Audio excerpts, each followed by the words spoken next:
সবাই কেমন আছো? আশা করছি সবাই বেশ ভালো আছো।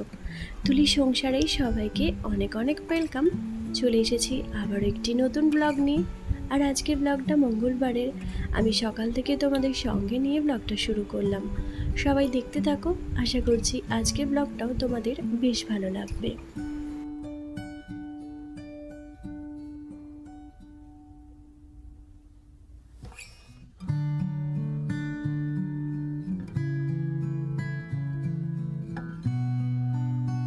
সকাল হয়েছে বেশ কিছুক্ষণ, আর কালকে জানো তো বেশ কিছু জামা কাপড় শুকায়নি। মানে যেগুলো কাচা হয়েছিল তার পুরোটাই শুকায়নি। আসলে হঠাৎ করে বৃষ্টি শুরু হয়েছিল, আর তারপর থেকে এক নাগাড়ে বৃষ্টি পড়েই যাচ্ছিল। তো সেই কারণে একদমই জামা কাপড়গুলো শুকায়নি। তো ভাবলাম কি আর করা, সব উপরে তুলে বারান্দায় মিলে রেখেছিলাম। আর সেগুলো মোটামুটি শুকিয়েই গেছে। ওই একটুখানি রোদটা যখন সকালে উঠেছে, ভাবলাম ওগুলো একটু মিলে দিই। আর রোদের আঁচটা পেলে ভালো একটু গরম হয়ে যাবে, সেই জন্য বেশ ভালোই শুকিয়ে যাবে। তো সেই কাজটাই করছি, জামা কাপড়গুলো একটু করে রোদে মিলে রেখেছিলাম আর তারপর তুলে নেব। কারণ আজকে তো আরও অনেক জামা কাপড় আছে, তো সেগুলোকে তো আমাকে আবার কাচতে হবে, মানে কাচাতে দিতে হবে। তো সেই জন্য ভাবলাম আজকে জামা কাপড় যেগুলো কালকেরগুলো আছে সেগুলো রোদে একটু শুকিয়ে নিই। আর এরই মাঝখানে ইন্দু সোনার আজ থেকে তো আবার এক্সাম শুরু হয়েছে। মানে কালকে আর রবিবার একটু ছুটি ছিল, তো আবার আজ থেকে একদম টানা শনিবার পর্যন্ত পরীক্ষা আছে। তো ও চলে গেছে স্কুলে, আর বেশ অনেকটাই বেলা হয়ে গেছে, ওই 8টা মতো। তো তারপর জামা কাপড়গুলো মিলে দিলাম। এরপর আমি সোজা একটু বাগানে দুটো জারবেরা ফুটেছে, ভাবলাম তোমাদের সঙ্গে শেয়ার করি। জারবেরা কালার দুটো এত মিষ্টি যে কি বলবো। আমি তো সারাদিন ধরে দেখি, আর প্রায় সময়ই দেখি যে এই জারবেরাগুলো আর কুড়ি এসেছে কিনা। এই পিঙ্ক কালারের যে জারবেরাটা দেখলে, ওটাতে না দুটো কুড়ি এসেছিল প্রথমে, দুটোই শুকিয়ে গেল। আর এই যে জবা গাছটা দেখো কতগুলো কুড়ি এসেছে। এই জবা গাছটা কুড়ি এসেছে, তার সঙ্গে সাদা সাদা একটু পোকাও লেগেছে। তো দেখা যাক কতগুলো কুড়ি থাকে। তারপর এদিকে স্নান টান করে নিয়েছি, করে নেওয়ার পর কালকে যে অর্ধেক কাজটা পড়েছিল সেটা ভাবলাম আজকে সেরে নিই। আসলে এই যে তাকটা, এগুলো একটু পরিষ্কার করা হয়নি, যদিও খুব একটা ধুলো বা অগোছালো খুব একটা হয়ে ওঠেনি, কিন্তু তবুও ভাবলাম যে ঘরটা যখন সবটাই পরিষ্কার করলাম, এইটুকু জায়গা কেন বাকি থাকে, এইটুকু জায়গাও একটু পরিষ্কার করে নিই। আর ওই একটু আধটু অগোছালো তো হয়েই যায়, সেই জন্যই সেটা পরিষ্কার করে নিলাম। আর এই পেটিটার মধ্যে অনেক রকমের ওষুধ, এটা ওটা সমস্ত জিনিস আছে। যেগুলো ভীষণ দরকারি ওষুধ সেগুলো আমি এই বক্সগুলোর মধ্যে রেখে দিই, আর যেগুলো অতটাও দরকারি না সেগুলো আমি এই বক্সটার মধ্যে রেখে দিই। তো খুব একটা যখন প্রয়োজন, মানে খুবই জরুরি হয়ে পড়ে, তখন এই বক্স থেকে বার করি। আর এই যে কিছু কিছু ওষুধ অনেকগুলো আছে, সেগুলো এখানে রেখে দিই।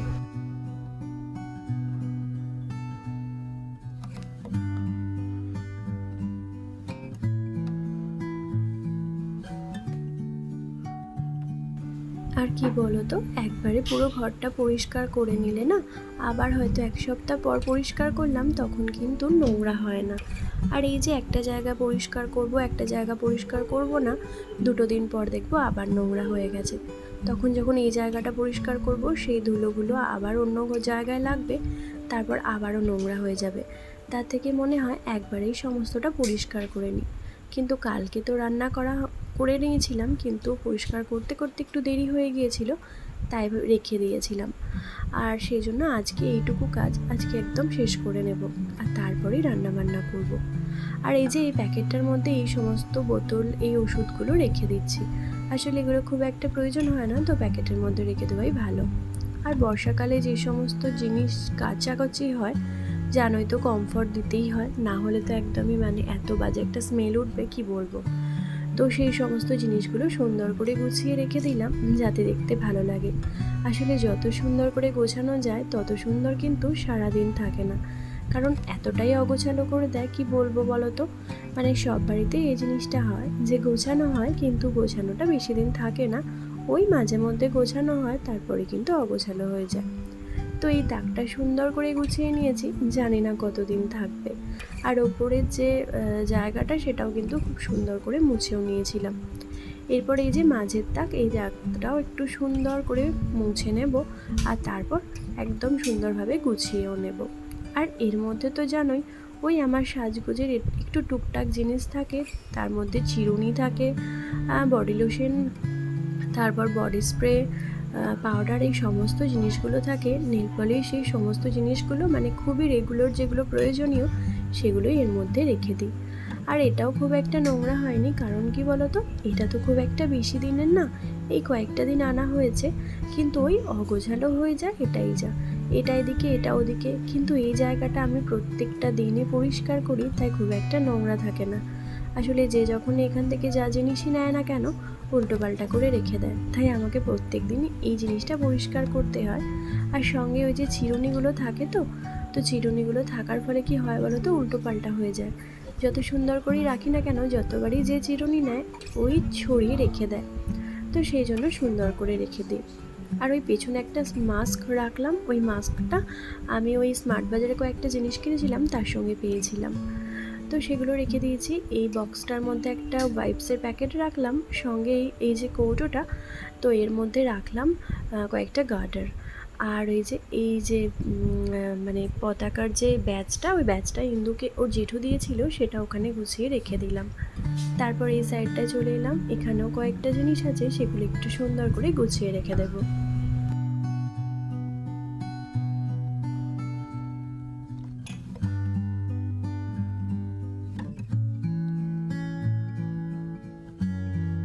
তো তোমরা যদি আমাকে জিজ্ঞাসা করো ঘর গোছানো আর রান্না বান্না এসবের মধ্যে কোন কাজটা আমার বেশি পছন্দের, আমি কিন্তু এক চান্সেই বলবো যে ঘর গোছানো।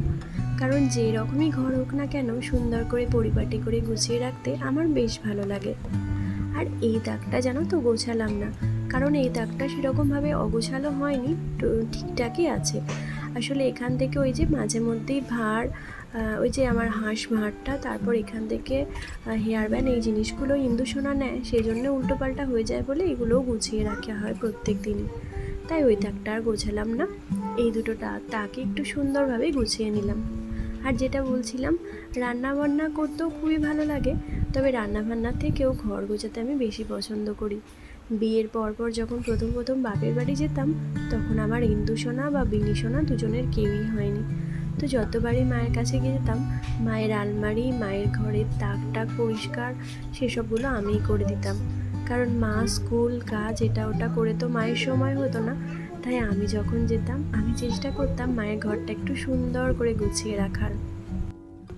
আর কি বলতো, আলমারি গোছাতে না আমার খুব ভালো লাগে, আর যতবার যেতাম আমার নিজের পুরনো জিনিসগুলো দেখতে পেতাম তো আলমারির মধ্যে, আর সেই জন্য মনে হতো আরও সুন্দর করে আলমারিটা গুছিয়ে রাখি। তো সেই জন্য সুন্দরভাবে আলমারিটা গোছাতাম, আমার সাজের জিনিস, আমার জামা, সমস্ত কিছু ওই আলমারিতে দেখতাম, আর সেই পুরোনো দিনের মানে স্কুল লাইফের, কলেজ লাইফের কথা মনে পড়তো। তো আর এমনিতেও আমি মায়ের ঘরের তাক, তারপর খাট ফাট সমস্ত কিছু পরিষ্কার করতাম।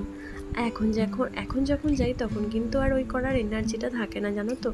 ওই যাই হয়তো দু একটা দিন থাকলাম, সেরকমভাবে থাকা হয় না, তাই অত কিছু পরিষ্কার আর করতে পারি না। কিন্তু আগে তো তখন মেয়েরা হয়নি, তাই প্রথম প্রথম গিয়ে আমি কিন্তু ওই কাজটা করে দিতাম মায়ের। আর মাও জানতো যে আমার মেয়ে এলেই আমার আলমারি, ঘরের তাক, সেই সমস্ত কিছু পরিষ্কার করে দেবে, তাই মাও কিন্তু ভীষণ খুশি হতো। জীবনে মাকে কোনো কিছু উপহার দিতে পেরে না সত্যি ভীষণ আনন্দ হতো। আর এমনি তো কখনো কোনো উপহার দিতে পারিনি, কিন্তু এই যে একটু আধটু মায়ের কাজে হেল্প করতে পারলে সত্যিই খুব ভালো লাগতো। বিয়ের আগে অবশ্য সেরকম কিছুই করতাম না, কিন্তু বিয়ের পর টুকটাক এটা ওটা কাজ করতে বেশ ভালো লাগতো আমার। আর আমার যখন ভালো লাগাটা আরও বেশি ভালো লাগতো যখন আমার মায়ের সেই কাজটা ভীষণ পছন্দ হতো। তো এই যে তোমাদের সঙ্গে গল্প করতে করতে ইলিশ মাছের ঝাল বানিয়ে নিলাম। কালকে জানো তো ছোড়দা ইলিশ মাছ দিয়ে গিয়েছিল, মানে আমার ভাসুর। তো সেই মাছটারই একটুখানি একদম কালো জিরে ফোড়ন দিয়ে পাতলা একটু ইলিশ মাছের ঝাল বানিয়ে নিলাম, খেতে কিন্তু বেশ ভালো লাগে। আমার তো ইলিশ মাছের ঝাল আর সঙ্গে একটু পেঁয়াজ হলেই ভাত খাওয়া হয়ে যায়, আর কিছুই প্রয়োজন হয় না। আর ইলিশ মাছের ঝোল দিয়ে তো ভাতটা মেখে খাওয়া হয়ে যায়, তাই এক্সট্রা করে আর ডাল করব না। আর এই যে মুগ ডালটা ভাজছি কেন বলো তো, এটা আজকে মোচার তরকারি হবে তাতে দেব। আর এটা আমার হাজব্যান্ডের থেকে শেখা, কারণ ও মোচার তরকারিতে এই যে একটু করে মুগ ডাল ভাজা ছড়িয়ে দেয়, তো খেতে কিন্তু বেশ ভালো লাগে। তো মাছের ঝালটা হয়ে যাওয়ার পর একদিকে ভাত বসিয়ে দিয়েছি, আর একদিকে এই যে মোচাটা সিদ্ধ করে রেখেছিলাম সেটা একটু তরকারি বানিয়ে নেব। আর এই যে এইটুকুই মোচার তরকারি আর ইলিশ মাছের ঝাল, সেই দিয়ে সঙ্গে একটু কাঁচা পেঁয়াজ, ওই দিয়ে কিন্তু ভাত খাওয়া হয়ে যাবে। মানে একতলা ভাত তো একদম নিমেষেই খাওয়া হয়ে যাবে, আমার তো তাই মনে হয়। বাজারে ইলিশ মাছ এলে তখন ইলিশ মাছের ঝাল বা ভাজা যাই হোক না কেন, ওই একটা পদেতেই মনে হয় পুরো ভাতটা খাওয়া হয়ে যাবে, এতই ভালো লাগে। আগে যদিও ইলিশ মাছটা খুব একটা পছন্দ করতাম না, কিন্তু এখন ভীষণ পছন্দ করি আর খুব ভালো লাগে খেতে।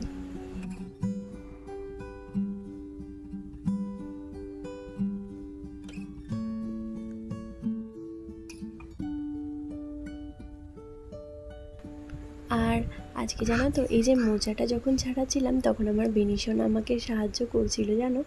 আসলে আমি যখনই মোচা ছাড়াতে বসি তখনই ও কিছুই পারে না, কিন্তু তাহলেও এই দেখে দেখে একটু করে ছাড়াতে আসে।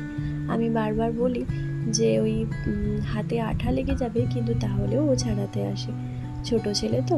তো এখানে মোচাটা দেখো হয়ে গেছে, আর আমি ওই যে একটুখানি মুগ ডাল ভাজাটা সেটা ছড়িয়ে দিলাম, আর অল্প একটু ঘি দিয়ে দেবো নামানোর পরে, তাহলে কিন্তু রান্নাবান্না কমপ্লিট। আর ভাতটা যেহেতু একটু পরে বসালাম, ভাতটা হওয়ার পর নামিয়ে নেব। তো চলো স্নান করে আমার আরও একটা কাজ আছে সেটা করব।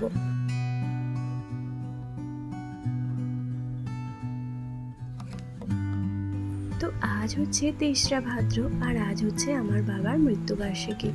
প্রত্যেক বছর এই দিনটাতে আমি কিন্তু বাপের বাড়ি যাই, কারণ বাবার মৃত্যুবার্ষিকী আমরা 3 বোনে পালন করি। 3 বোনে আর বাড়ির সবাই আমরা কিন্তু এই মৃত্যুবার্ষিকীটা পালন করি। একটা ছোট্ট ওই একটা কি বলবো, একটা বাৎসরিকের মতো কাজ হয়, সঙ্গে গীতা পাঠ এই সমস্ত কিছু হয়, আর সেইভাবে কিন্তু পালন করা হয়। কিন্তু এবছর আর যাওয়া হয়নি। একদিকে তো ইন্দুর এক্সাম চলছে, আর অন্যদিকে হচ্ছে ইন্দুর মানে আমার ঠাম্মা যেহেতু মারা গেছে, তো ঠাম্মা মারা যাওয়ার জন্য এবছরের বাৎসরিক করতে নেই, যতদিন না ঠাম্মার হচ্ছে, সেই জন্যই যাওয়া হয়নি। এদিকে ইন্দুসোনা স্কুল থেকে আসার পর স্নান টান করে দাদুকে একটা মালা পরিয়ে দিল, আর বিনিসোনা তো তাই দেখে তবু মানে মালা পরাবো করছে, কিন্তু ও তো পারে না, তাই এখানে টেবিলে ওকে বসিয়ে দিয়েছি, ও একটু মিষ্টি দেবে। আর ওই যে একটু মিষ্টি আর একটু জল সাজিয়ে বাবাকে ফটোর সামনে দিয়েছিলাম, আর দেওয়ার পর তারপর আমরা কিন্তু খাওয়া দাওয়া করেছিলাম।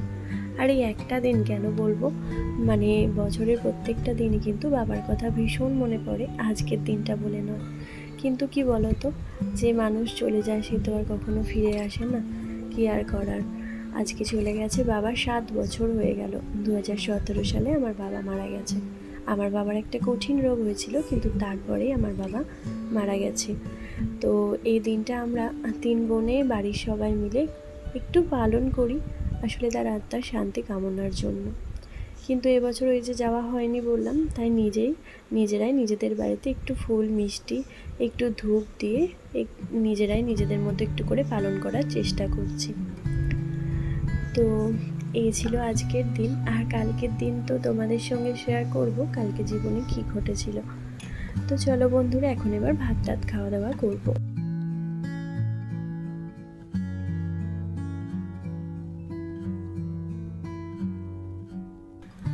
তো এতক্ষণ পর্যন্ত যারা আমার ভিডিওটার সঙ্গে আছো তাদেরকে জানাই অনেক অনেক ধন্যবাদ। তোমাদের যদি আমার ভিডিওটা একটু ভালো লেগে থাকে তবে অবশ্যই একটা লাইক করো, আর পারলে একটা কমেন্ট করো, আর যদি চ্যানেলে নতুন হও তাহলে সাবস্ক্রাইব করার অনুরোধ রইল। তোমাদের একটা লাইক বা একটা কমেন্ট কিন্তু আমাকে অনেকটা মোটিভেট করে পরবর্তী ব্লগ বানানোর জন্য। আর এখন হয়ে গেছে সন্ধেবেলা, তোমাদের সঙ্গে সন্ধেবেলাতেই দেখা হলো, কারণ কি বলো তো, দুপুরের পর থেকে আর সেরকম ভিডিও করা হয়নি। তো সন্ধেবেলা তোমাদের দাদা এনেছিল গরম পাউরুটি, আমি একটু শিখে নিলাম। আর আজকে না ভাই বাড়ি গিয়েছিল, তো দুধ এনেছে, আর সেই দুধটার অনেকটা সর পড়েছিল, সেই জন্য ভাবলাম একটু পাউরুটিতে সর মাখিয়ে খাওয়া যাক। অনেক দিন খাইনি, মানে অনেক দিন বলতে অনেক দিন আমার খাওয়া হয়নি। তো সেটাই এখন বানিয়ে নিচ্ছি। ওই যে আমি, বিনি সোনা, ইন্দু সোনা আর ওদের পাপা, এই চারজন মিলে আমরা খাবো। আমার ভাই তো এখন আসেনি, তাই ও এখন আর ও খাবে না। আর যদিও ও খুব একটা দুধের শর্টর এগুলো পছন্দ করে না, আমার মেয়েরা তো খুবই পছন্দ করে, সেজন্য ওদের জন্য এটা বানিয়ে নিয়েছিলাম। তো প্রথমে আজকে সন্ধেবেলা এটাই খাবার, এই পাউরুটি আর চা, আর এই দিয়ে শেষ করলাম আজকের ভিডিওটা। কেমন লাগলো তোমাদের অবশ্যই কমেন্টের মাধ্যমে জানিও। আর এরপর হচ্ছে রাতের রান্না বান্না, সেটা তোমাদের সঙ্গে শেয়ার করলাম না। তো আজকের ভিডিওটা এতটুকুই। ভালো লাগলে একটা লাইক করো আর কমেন্ট করতে ভুলো না। তো চলো, সবাই ভালো থেকো, সুস্থ থেকো, দেখা হবে পরবর্তী ব্লগে। ততক্ষণে যেন টাটা।